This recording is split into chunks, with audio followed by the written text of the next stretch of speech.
జిల్లా అభివృద్ధి కార్యక్రమాలపైన అదేవిధంగా గౌరవ శాసనసభ్యుల అభిప్రాయాలు ప్రత్యేకంగా నియోజకవర్గ స్థాయిలో ఉన్న కొన్ని కార్యక్రమాలు ప్రభుత్వానికి ఏ విధంగా రిఫ్లెక్ట్ అవుతున్నాయి, ఏ విధంగా మనం కాన్సన్ట్రేట్ చేస్తే ఫోకస్డ్ విధానంలో ఆ మార్పు తీసుకురాగలుగుతాం దానిపైన రాష్ట్ర స్థాయిలో గౌరవ ముఖ్యమంత్రి గారు చంద్రబాబు నాయుడు గారు ప్రతి వారం అనుక్షణం వివిధ శాఖల పనితీరు, వివిధ సంక్షేమ కార్యక్రమాలు ప్రజలకు ఏ విధంగా చేరుతున్నాయో దానిపైన జరిపిస్తున్న ఐవీఆర్ఎస్ సర్వే రిజల్ట్స్ నియోజకవర్గ స్థాయిలోనే కాకుండా అభివృద్ధి బాటలో ముందుకెళ్లాలన్నప్పుడు ఎటువంటి కార్యక్రమాలు మనం చేపడితే బాగుంటుంది దానిపైన అందరం కూలంకుషంగా కూర్చుని దాదాపు 3 గంటల సేపు గౌరవ శాసనసభ్యులు అందరూ కూడా వాళ్ళ అభిప్రాయాలు వెల్లబుచ్చారు. మన రాష్ట్ర ముఖ్యమంత్రి చంద్రబాబు నాయుడు గారు త్వరలోనే జిల్లా సమీక్షా సమావేశం ఏర్పాటు చేయబోతున్నారు. అందులో స్థానిక ప్రజాప్రతినిధులుగా ప్రజలు కోరుకునే విధంగా ఎటువంటి కార్యక్రమాలు చేస్తే బాగుంటుందని గౌరవ శాసనసభ్యులందరూ కూడా వారి అభిప్రాయాలు వాళ్ళు వ్యక్తపరిచారు. జిల్లా కలెక్టర్ గారు, జిల్లా జాయింట్ కలెక్టర్ గారు ఈ అంశాలపైన స్పందించడమే కాకుండా నివేదికలు రూపొందించే విధంగా గౌరవ ముఖ్యమంత్రి గారికి ఆ రోజున మేము అందించే విధంగా ఒక చక్కటి కార్యాచరణ ఈరోజు సిద్ధం చేసుకున్నాం. ప్రధానంగా మనకి ఐవీఆర్ఎస్ ద్వారా మన జిల్లాలో ఎక్కడైతే ఎక్కువ శాతం సంతృప్తి చెందారో ఆ అంశాలపైన చర్చించుకున్నాం. ఏ అంశాలపైన ప్రజల్లో పూర్తి స్థాయిలో సంతృప్తి లేదో వాటిపైన కూడా మేము చర్చించుకున్నాం.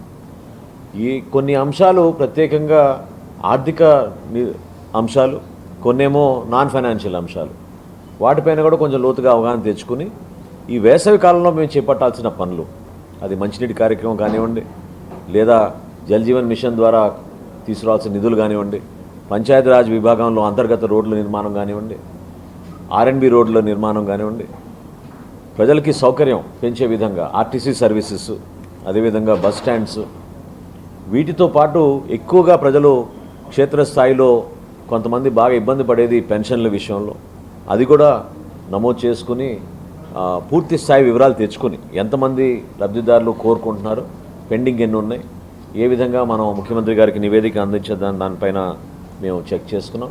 అన్నా క్యాంటీన్ల నిర్వహణ పైన సమీక్షించుకున్నాం.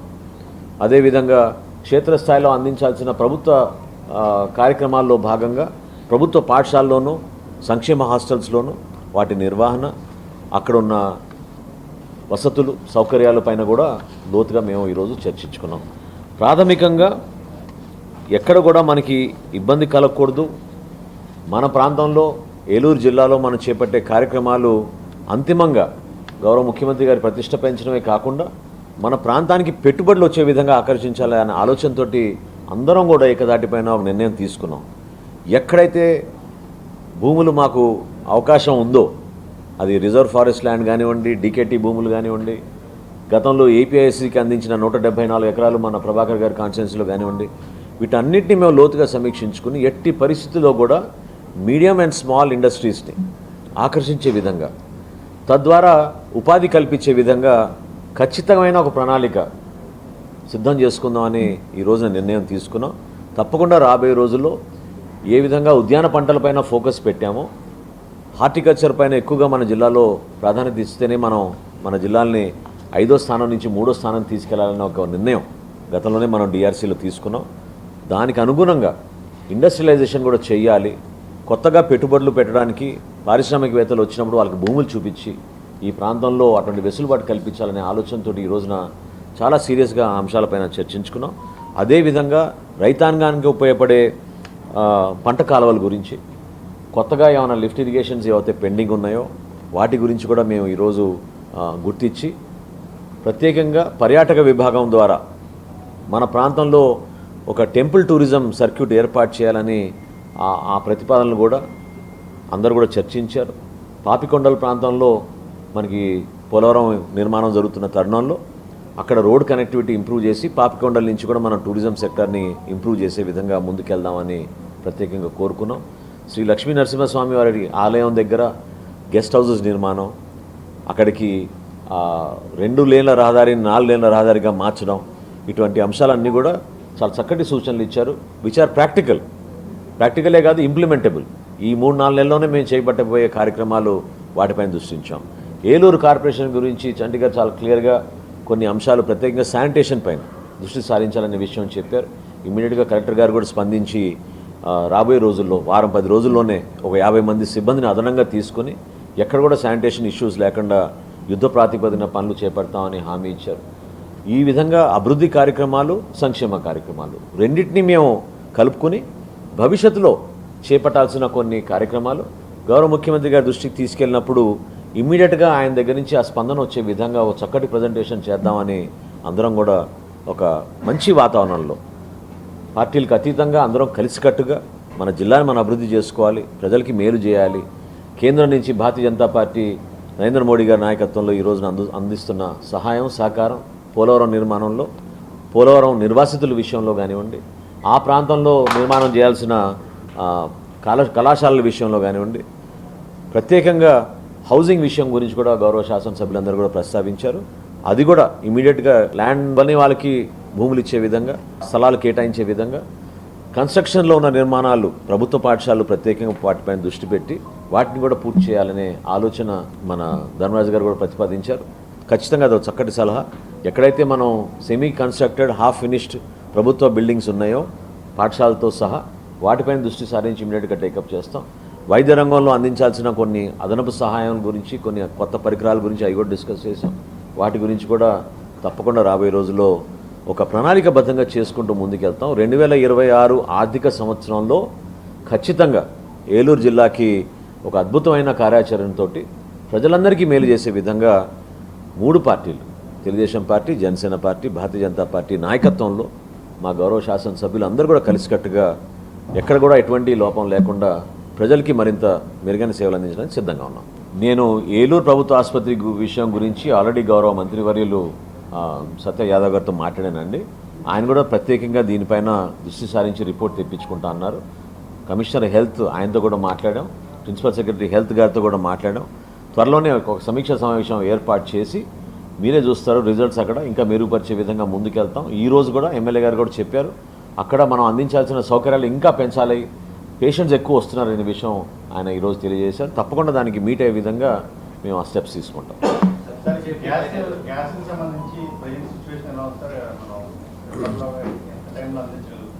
ఈరోజు జిల్లా స్థాయిలో ఉన్న వాస్తవ పరిస్థితులు నేను రాగానే జేసీ గారితో, కలెక్టర్ గారితో మాట్లాడానండి. రాష్ట్ర వ్యాప్తంగా ఉన్న పుకార్లు, రూమర్స్ మన జిల్లాలో కూడా ప్రభావితమైనాయి.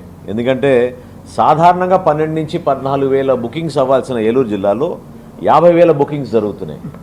అంటే ఈ విధమైన ఒక ఆందోళన ప్రజల్లో నిజంగానే కొరత ఉంటే ఇబ్బంది అవుతుందనే భావన ప్రతి ఒక్కరిలోనూ వస్తోంది. దయచేసి నేను ప్రజలందరినీ కూడా కోరుతున్నాను, నిన్న గౌరవ ముఖ్యమంత్రి గారి ఆధ్వర్యంలో సమీక్షా సమావేశం జరిపాం. రాష్ట్ర వ్యాప్తంగా 2,80,000 బుకింగ్స్ ప్రతిరోజు అయ్యే పరిస్థితి, డెలివరీస్ అయ్యే పరిస్థితి. ఈ 6 రోజుల్లో ఎప్పుడైతే కేంద్ర ప్రభుత్వం 9వ తారీఖున ప్రకటించిందో ఆ రోజు నుంచి ఈ రోజు వరకు కూడా కొన్ని రోజులు 3 లక్షలు ఇచ్చాం, కొన్ని రోజులు 2,90,000 డెలివరీలు ఇచ్చాం. సో ఎక్కడ కూడా కొరత లేకుండా డొమెస్టిక్ ఎల్పిజి కన్జ్యూమర్స్కి, వాళ్ళ గృహాలకి ఉపయోగపడే గ్యాస్ సిలిండర్లు మాత్రం ఎక్కడ కూడా కొరత లేకుండా 100% మేము సప్లై చేస్తాం. ఇది వాస్తవం. దయచేసి ప్రజలు ఇది తెలుసుకోవాలి. మీరు ఆందోళన చెందొద్దు. కావాలని కొంతమంది సోషల్ మీడియాలో ఈ విధమైన ప్రచారాలు చేస్తున్నారు. అంతర్జాతీయ సమస్య ఇది. దాన్ని అధిగమించడానికి నరేంద్ర మోడీ గారి ప్రభుత్వం చాలా చక్కగా స్పందిస్తూ ఉన్నారు. మనకు కూడా 21వ తారీఖున మనకి విశాఖపట్నానికి మనకి షిప్ రాబోతోంది. సో మనకి సప్లైస్లో అంతరాయం ఎక్కడ ఉండదు అనేది స్పష్టమైన ఇన్ఫర్మేషన్ తోటే మేము చెప్పడం జరుగుతుంది.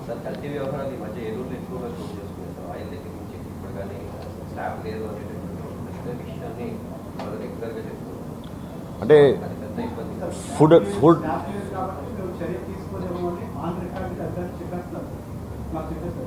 ఏ పదార్థాల విషయంలో అండి? ఓకే, చెప్తాను. ఒక్క నిమిషం చెప్తాను, మీకు వివరణ ఇస్తాను. గతంలో ఏంటంటే ఫుడ్ సేఫ్టీ, ఫుడ్ ఇన్స్పెక్టర్లు మనకి ప్రత్యేకంగా మున్సిపల్ అడ్మినిస్ట్రేషన్లో ఉండేవారు. అది హెల్త్ డిపార్ట్మెంట్కి ట్రాన్స్ఫర్ అయింది.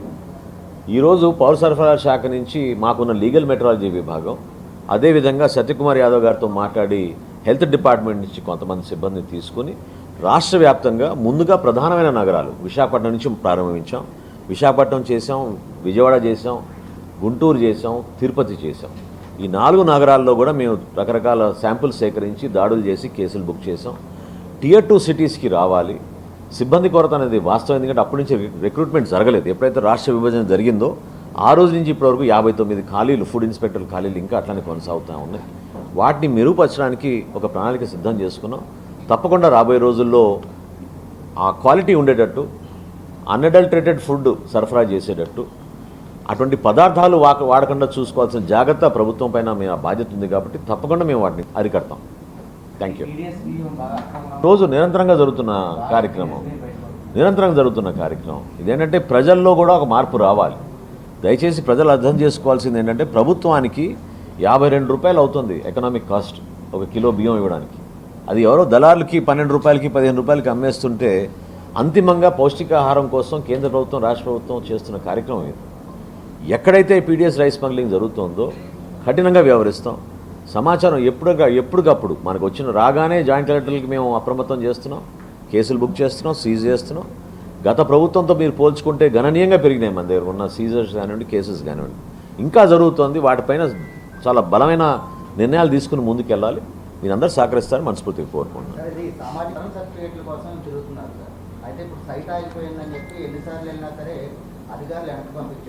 చాలా చక్కటి నిర్ణయం ఈరోజు మా జిల్లా సమీక్షా సమావేశంలో తీసుకున్నాం.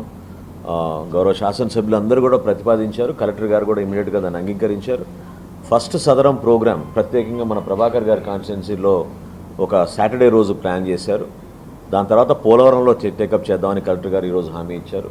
సో ఎవరు కూడా బాధితులు దూర ప్రాంతానికి ఈ టెస్టుల కోసం, ఈ సర్టిఫికేట్ కోసం తిరగాల్సిన అవసరం లేకుండా సదరం క్యాంప్స్ నియోజకవర్గ స్థాయిలోనే ఏర్పాటు చేసేటట్టు కలెక్టర్ గారు అన్ని ఏర్పాట్లు చేస్తామని ఈరోజు హామీ ఇచ్చారు. చాలా అద్భుతమైన అవకాశం.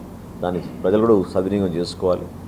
పెన్షన్స్ విషయంలో ఎక్కడ కూడా రాజీ లేకుండా ప్రతి నెల 30వ తారీఖున 1వ తారీఖున అవసరమైతే సెలవు ఉంటే ముందుగానే ఒక రోజు ఇచ్చి అందరినీ కూడా ఆదుకోగలుగుతున్నాం మన కుటుంబ ప్రభుత్వం. Thank you.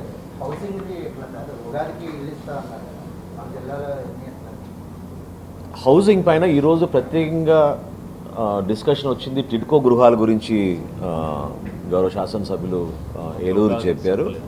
ఉగాది అనేది ఒక ప్రణాళికబద్ధంగా 3 లక్షల ఇల్లు వరకు మనం హ్యాండ్ ఓవర్ చేద్దామని కంప్లీషన్ స్టేజ్లో ఉన్నామని కూడా నిర్ణయం తీసుకున్నారు. ఈరోజు ఈ సమావేశానికి గౌరవ మంత్రి గారు కూడా రాలేకపోయారు.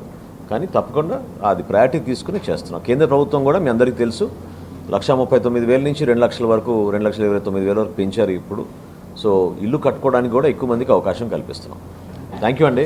మన ఏలూరు మరియు జంగారెడ్డిగూడెం చందన బ్రదర్స్ షాపింగ్ మాల్ లో శ్రీ పరాభవనామ సంవత్సర ఉగాది మరియు పవిత్ర రంజాన్ పండుగల సంబరాలు. 199 రూపాయలకి వైట్ క్యాట్ సిల్క్ సారీ, 500 రూపాయలకి 2 ఆయిషా స్టోన్ వర్క్ సారీస్, 1000 రూపాయలకి 2 సిల్క్ కోటా ప్రింట్ సారీస్, 300 రూపాయలకి 2 పైడీ టిష్యూ సారీస్, 99 రూపాయలకి రెడీమేడ్ బ్లౌజ్, 499 రూపాయలకి 2 రియాన్ స్ట్రైట్ కట్ టాప్స్, 1999 రూపాయల ఫ్యాన్సీ చుడిదార్స్ పై 50% డిస్కౌంట్, 399 రూపాయల గర్ల్స్ కాటన్ ఫ్రాక్స్ పై 50% డిస్కౌంట్, 499 రూపాయలకి 3 గర్ల్స్ వెస్టర్న్ టాప్స్, 399 రూపాయల బాయ్స్ టీషర్ట్స్ పై 50% డిస్కౌంట్, 999 రూపాయల బాయ్స్ జీన్స్ పై 50% డిస్కౌంట్, 1199 రూపాయల మెన్స్ జీన్స్ పై 50% డిస్కౌంట్, 799 రూపాయలకే 2 ఫార్మల్ ట్రౌజర్స్, 899 రూపాయలకే 2 క్యాజువల్ షర్ట్స్, 999 రూపాయలకే 3 టీ-షర్ట్స్, షూటింగ్స్ అండ్ షర్టింగ్స్ పై up to 19% discount, gents shoes chappals పై flat 50% discount. Chandana brothers shopping mall, Eluru, Jangareddygudem.